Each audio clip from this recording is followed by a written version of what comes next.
오늘은 썩는 양식과 영생의 양식 이런 제목으로 말씀을 나눕니다. 썩는 양식은 몸의 양식을 얘기하고 영생의 양식은 말씀을 얘기하는 것입니다. 자, 그런데 오늘 말씀에서 보면 오병이어 사건 이후에 벌어졌던 사건을 요한복음에서 좀 특별하게 설명하고 있습니다. 다른 마태, 마가, 누가 이 공관복음에서는 설명하고 있지 않은데 요한복음에서만 특별히 얘기하는 게 뭐냐면 예수님께서 이 사건을 하신 것을 보면서 이 기적을 보면서 사람들이 예수님을 왕으로 삼고 싶어 했다는 것입니다. 6장 15절 읽지 않았지만 그러므로 예수께서 그들이 와서 자기를 억지로 붙들어 임금으로 삼으려는 줄 아시고 다시 혼자 산으로 떠나가시니라 이런 말씀이 나옵니다. 근데 다음 날이 되니까 이 사람들이 또 배를 타고 찾아왔어요. 자, 그곳에서 있었던 일이 오늘 6장 25절부터 65절에 걸쳐서 길게 나옵니다. 그때 예수님께서 사람들에게 자신이 생명의 떡이다 이런 말씀을 합니다. 생명의 양식이라는 거예요. 그런데 예수님의 이 말씀, 이 설교 말씀을 듣고 특이한 결과가 발생을 합니다. 우리가 주목해야 되는 부분인데 본문 마지막 부분에 있는 66절 함께 읽어보겠습니다. 그때부터 그의 제자 중에서 많은 사람이 떠나가고 다시 그와 함께 다니지 아니하더라. 아멘. 참 이상한 일입니다. 예수님 만나고 기적을 보고 예수님 설교 들으면 얼마나 좋을까요? 사랑하는 성도 여러분, 오늘도 예수님께서 이 자리에 설교하시면 어떨 것 같습니까? 다 믿고 따를 것 같죠. 근데 오늘 말씀을 보면 아니다 이렇게 말씀하고 있습니다. 예수님의 설교를 듣고 제자들이 두 종류로 나누어집니다. 떠나간 사람과 남은 사람. 제자인데 그 설교 말씀을 듣고 떠난 사람이 있습니다. 생명의 말씀인데 떠난 사람들이 있어요. 예수님과 끝까지 동행하지 않고 떠나간 사람들. 이런 사람들은 왜 그러냐면 육의 양식, 그 썩는 양식만을 추구하는 사람들이었기 때문에 그렇습니다. 또 반대로 남는 사람들이 있어요. 이런 사람들은 영의 양식을 따르는 사람이었기 때문입니다. 자, 우리는 어떤 사람이 될 것인가를 잘 생각해 봐야 됩니다. 자, 여러분 오해하지 말 것이요. 성경에서 떡이라 그런 건 본래 빵이죠, 빵. 근데 이제 우리 입장에는 이게 밥입니다. 그러니까 요즘 얘기를 하면 돈이라 그러셔도 되고 이게 우리한테 필요합니다. 살려면. 그렇죠? 예. 그런데 동시에 생명의 양식도 있습니다. 생명의 양식은 말씀, 예수님을 상징합니다. 근데 이상한 것은요, 예수님의 제자들은 세상 사람들이 아니기 때문에 처음에는 말씀을 듣고 왔어요. 여러분처럼. 말씀을 듣고 교회 온 사람들처럼 예수님 말씀 듣고 왔습니다. 그런데 예수님께서 말씀하시다가 어느 날은 너무 설교가 길어졌습니다. 그래가지고 사람들이 배고플까 봐 예수님께서 빵을 주신 거죠. 그래서 오병이어의 기적이 일어난 것입니다. 그런데 그랬더니 사람들이 갑자기 이상해지기 시작을 한 거예요. 그때부터 주객이 전도되기 시작을 합니다. 우선순위가 잘못되기 시작해요. 본래 말씀을 위해서 왔고 빵까지 먹어서 배가 불러서 좋다로 끝나는 게 아니라 그 다음에 순위를 바꾸려고 그래요. 먹는 거 먼저 하려고 그래요. 여기서부터 모든 문제가 발생을 합니다. 그런데 주님께서요, 안 주겠다는 식으로 말씀해요. 그랬더니 시험에 들어요. 줄 수 있으면서 왜 안 줘? 짜증나. 그리고는 떠나갑니다. 결국 그들은 가장 중요한 말씀을 잃게 됩니다. 우리 중에 그런 사람은 하나도 없어야 될 것입니다. 자, 그런데 우리 이 장면을 보면서 우리 점검해 봐야 되는데 썩는 양식을 쫓는, 그래서 말씀을 잃게 되는 사람 먼저 살펴보겠습니다. 이런 사람들, 떠나가는 제자들, 생명의 말씀을 잃게 되는 사람에게 세 가지 특징이 있습니다. 우리가 피해야 될 부분인데 첫째가 뭐냐면 잘못된 관심입니다. 사람은 다 관심이 있죠. 이런저런 일에 관심이 있습니다. 근데 오해하지 마셔야 돼요. 우리가 모두 이 세상 사는 동안에 물질 필요합니다. 단지 이들의 문제는 그들의 관심이 오직 물질에만 있었다는 거예요. 많은 사람들이 예수님이 말씀하셨던 제자는 자기 십자가를 져야 된다 그러는데 십자가는 없이 그냥 주님이 주는 선물만을 받고 싶어 했던 사람들이 있어요. 자신을 드릴 줄 모르고 희생할 줄 모르고 예수 그리스도를 이용하려고만 했던 사람들. 오늘 교회에도 그런 사람들이 꽤 많아지고 있는 것 같아요. 예수님께서 이들의 잘못된 관심을 지적하셨던 것입니다. 본문 26절에서 예수께서 대답하여 이르시되 내가 진실로 진실로 너희에게 이르노니 너희가 나를 찾는 것은 표적을 본 까닭이 아니요 떡을 먹고 배부른 까닭이로다 이렇게 말씀합니다. 너희가 생각하는 것은 하나님이 아니고 떡이다, 빵이다, 밥이다, 돈이다. 그러면서 예수님께서 27절에서 중요한 말씀을 하십니다. 27절 함께 읽어보겠습니다. 썩을 양식을 위하여 일하지 말고 영생하도록 있는 양식을 위하여 하라. 이 양식은 인자가 너희에게 주리니 인자는 아버지 하나님께서 인치신 자니라. 아멘. 썩는 양식을 위하여 일하지 말고 영생하도록 있는 양식을 위하여 하라 이렇게 말씀했습니다. 배고픔의 두 종류가 있죠. 하나는 육체적인 배고픔이고 또 하나는 영적인 배고픔입니다. 사람들은 예수님을 통해서 넉넉한 음식을 제공받았습니다. 육체의 배고픔을 면했어요. 그런데 그러고 났더니 갑자기 모든 관심이 배로만 향해요. 육체적인 음식만을 더 원했습니다. 참으로 필요한 다른 굶주림, 예수님에 의해서만 채워질 수 있는 진리를 향한 굶주림, 생명을 향한 굶주림, 의를 향한 굶주림, 사랑을 향한 굶주림, 이런 영적인 굶주림을 채우는 데는 관심이 갑자기 사라져 버렸어요. 심령이 더 이상 가난하지 않게 되었다는 거예요. 잘못된 관심을 갖는 사람들, 모든 관심이 육적인 데에만 있는 사람들은 결국 주님을 떠나게 되는 것입니다. 두 번째로 썩을 양식을 쫓는 사람, 즉 떠나는 제자들의 특징이 있는데 그것은 말씀을 거부하는 거예요. 가르쳐 주는데 그 가르침을 받지를 않습니다. 판단하고 비판을 합니다. 이들은 주님의 말씀을 이해하지 못했습니다. 주님의 말씀하는데 들을 귀를 갖고 듣지를 않습니다. 그래서 말씀을 거부했죠. 본문 41절에 자기가 하늘에서 내려온 떡이라 하심으로 유대인들이 예수에 대하여 수군거려 이런 말씀이 나옵니다. 주님 말씀에 의문을 갖는 것입니다. 지가 무슨 하늘에서 내려온 떡이냐 그러면서 인간적인 가치로 판단하니까 그런 거죠. 본문 42절 함께 읽어보겠습니다. 이르되 이는 요셉의 아들 예수가 아니냐 그 부모를 우리가 아는데 자기가 지금 어찌하여 하늘에서 내려왔다 하느냐. 이는 요셉의 아들 예수가 아니냐. 이 사람들이 분명히 듣기는 들었는데 들으려고 하지 않은 거예요. 귀를 가졌다고 다 제대로 듣는 것은 결코 아닙니다. 비판적인 귀를 가진 사람들이 있어요. 혹은 무관심한 귀를 가진 사람들이 있습니다. 이들은 듣지 못하는 귀를 가지고 있습니다. 따라서 말씀을 거부하죠. 자신의 육적인 필요를 채워줄 때는 좋아하지만 근본적으로 영적인 면에 관심이 없습니다. 따라서 말씀을 거부합니다. 이 부분을 잘 생각하셔야 되는데 옛날에 아주 유명한 일화가 있습니다. 중세시대에 프란시스라고 하는 굉장히 유명한 수도사가 있었죠. 훌륭한 믿음의 삶을 살았다고 알려져 있는데 이분이 운영하던 수도원에 두 청년이 찾아왔습니다. 그들이 함께 수도하면서 전도하고 싶다고 그랬는데 아주 열정이 가득 차 있었습니다. 근데 이 프란시스가 그 청년들에게 한 가지 과제를 줬어요. 제자를 삼기 위해서 제자로 받아도 되는지 테스트하는 게 있기 때문에 한 가지를 얘기하겠다. 그러면서 젊은이들 밭에다가 배추를 심게. 그러면서 배추를 줬습니다. 그러면서 심때 배추를 거꾸로 심게 그랬습니다. 자, 배추를 거꾸로 심으면 안 되잖아요. 근데 한 사람은 어쨌든 하라 그러니까 그대로 거꾸로 심었습니다. 그리고 다른 사람은 그건 아니니까 그래서 자기 방식대로 제대로 심었습니다. 프란시스가 배추를 제대로 심은 사람에게 말을 했습니다. 당신은 돌아가십시오. 당신은 선생님은 될 수 있을지 몰라도 제자로서는 자격이 없습니다. 그렇죠? 자기 선생도 자기가 판단해서 자기가 하는 사람인데 그 사람이 그 선생한테 뭘 배우겠어요? 굉장히 의미심장한 얘기예요. 제자는 순종해야 됩니다. 그런데 말씀을 거부하는 자가 어찌 주님과 끝까지 함께 하겠습니까? 그렇죠?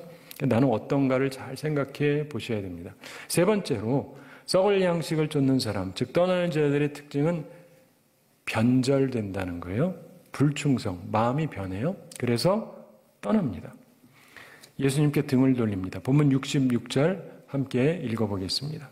그때부터 그의 제자 중에서 많은 사람이 떠나가고 다시 그와 함께 다니지 아니하더라. 한때 좋아서 따라왔습니다. 그런데 이제 등을 돌려요. 변절합니다. 그리고 다시는 함께하지 않았다. 본래 큰 무리가 예수님을 따라다녔습니다. 그들이 돌아선 것은 그렇다 치고 다른 사람들은 그렇다 치고 그래도 규칙적으로 따르던 제자들이라면 우리식으로 하면 교인이고 재직이고 그렇다면 온전해야 되잖아요. 근데 이들 가운데서 많은 사람이 떠나갔다. 변절했다. 이런 얘기입니다. 예수님이 생명의 양식이지 않습니까? 예수님의 초대를 거절하는 것은 생명의 본질을 거절하는 것입니다. 그러나 예수님의 말씀을 듣고도 이렇게 변절하는 수많은 제자가 있었다고 성경은 말씀합니다. 그래서 요한복음 1장 11절에서 예수님께서 자기 땅에 오매 자기 백성이 영접하지 아니하였으나 이렇게 말씀하고 있습니다. 그러나 영접하는 자 곧 그 이름을 믿는 자들에게는 하나님의 자녀가 되는 권세를 주셨으니라고 요한복음 1장 12절에서 말씀합니다. 우리는 썩는 양식을 쫓아가다가 떠나가는 제자가 되지 말아야 됩니다. 바른 우선순위를 세워야 돼요. 오해하지 마세요. 양식 안 주신다는 게 아닙니다. 양식 주세요. 그런데 영생의 양식을 쫓는 우선순위를 바르게 하는 사람들이 되어야 됩니다. 그런 사람들이 끝까지 남고 끝까지 은혜 속에서 살아가고 영원한 생명을 누리게 되는 것입니다. 영생의 양식을 쫓아가는 사람, 남은 제자들에게도 세 가지 특징이 있습니다.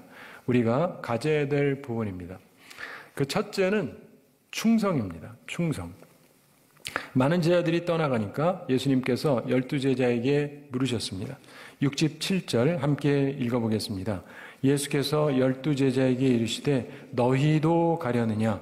너희도 가려느냐? 이런 질문에 베드로가 대표로 말했습니다. 68절 함께 읽어보겠습니다. 시몬 베드로가 대답하되 주여 영생의 말씀이 주께 있사오니 우리가 누구에게로 가오리이까? 아멘.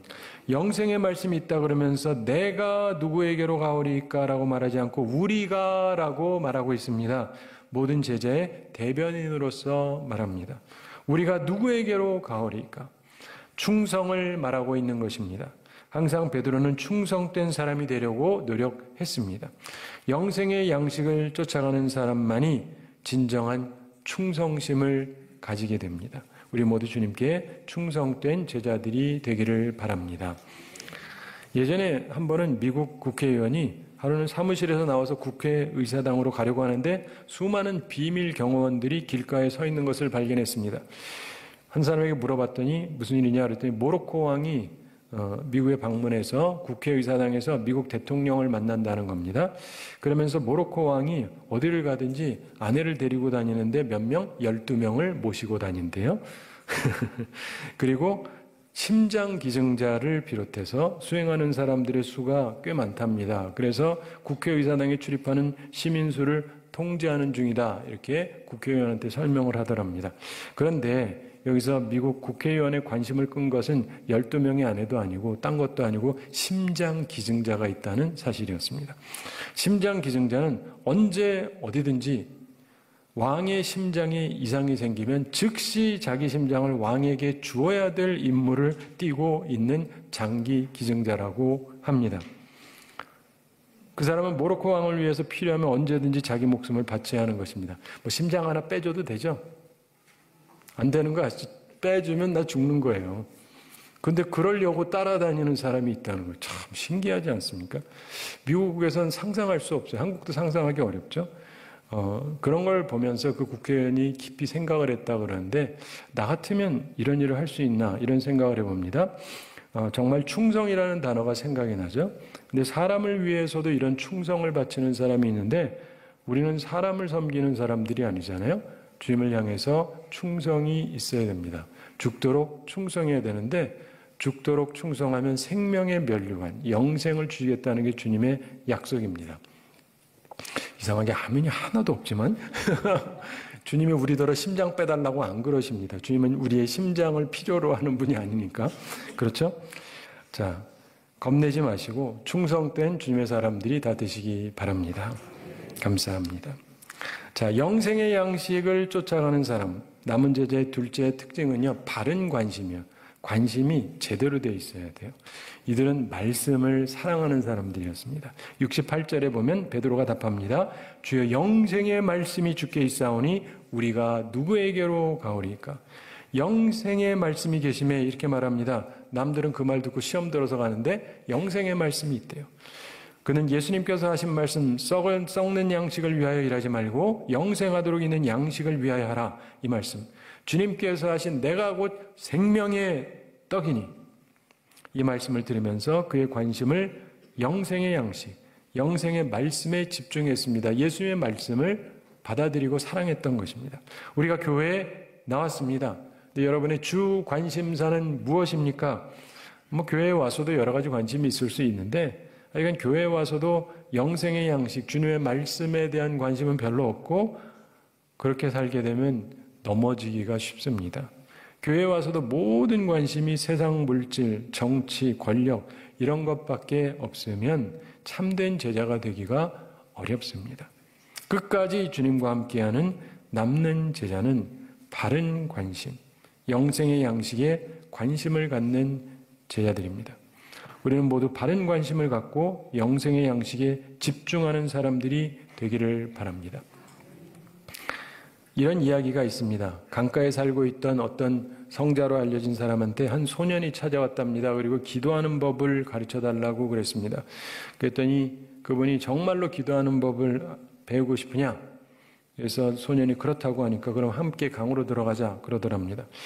강으로 함께 들어가서 물이 허리쯤 찼을 때 이 소년의 멱살을 탁 잡더니 그 머리를 강물에 팍 집어넣었대요. 죽이려고 그런 건 아니고 그냥 팍 집어넣습니다. 그러니까 소년이 놀라가지고 발버둥을 치죠. 벗어나려고 애를 씁니다. 잠시 후에 소년을 풀어줬습니다. 그랬더니 소년이 소리칩니다. 왜 나한테 이러세요? 왜 나한테 이러냐고. 그랬더니 이 사람이 이렇게 말했답니다. 이건 내가 너에게 줄 수 있는 기도에 관한 첫 교훈이다. 하나님을 찾으려고 할 때 네가 지금 물속에서 숨 쉬려고 공기를 찾던 그 태도로 하나님을 찾아봐라. 기도는 그렇게 하는 거다. 간절함을 말하는 거죠. 사랑하는 성도 여러분, 여러분은 말씀을 참으로 사랑하십니까? 바른 관심을 가져야 돼요. 영생의 양식에 대한 간절함이 있어야 됩니다. 심령이 가난한 자는 복이 있나니 천국이 저희 것이며. 자, 영생의 양식을 쫓는 사람, 남은 제자의 셋째 특징은 의심 없는 믿음입니다. 의심 없는 믿음. 주님을 철저하게 믿은 것입니다. 예수님의 설교를 듣고 사람들이 의심하기 시작했습니다. 네가 뭔데? 그러면서 그때 예수님께서 너희 중에 믿지 아니하는 자들이 있느니라. 이런 말씀을 합니다. 64절에 읽지 않았지만 64절에 있죠. 의심하던 자들은 주님을 떠났습니다. 그러나 믿음을 가진 자들, 의심 없는 믿음을 가진 사람들은 남은 거예요.